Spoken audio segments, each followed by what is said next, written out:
Ano ang mangyayari sa atin pag di tayo aktibo sa Diyos? Yun bang lagi tayong wala sa pagsisimba, di gaanong nagdadasal at walang gaanong panahon sa pakikinig ng salita ng Diyos? Ito ang ilan sa mga resulta ng di pagiging aktibo sa Diyos. Una, pagiging negatibo. Lagi tayong may mga pangangamba dahil humihina ang ating pananampalataya. Mas umiiral ang ating takot kaysa sa lakas ng loob. Nawawalan tayo ng tiwala sa Diyos. Pangalawa, laging irita.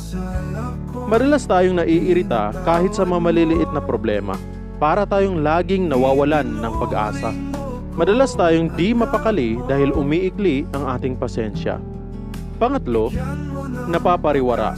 Alam natin na ang presensya ng Diyos at ang kanyang mga salita ay nagbibigay liwanag sa ating mga landas at siyang matibay nating sandata laban sa matukso.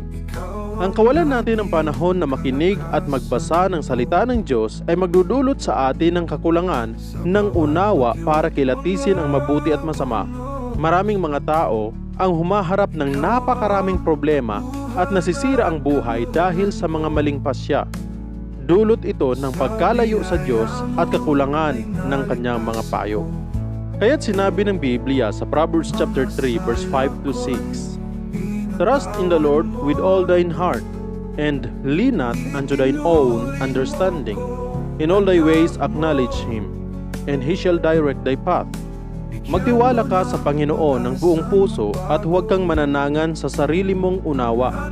Kilalanin mo siya sa lahat mong mga lakad at patnubayan niya ang iyong mga landas.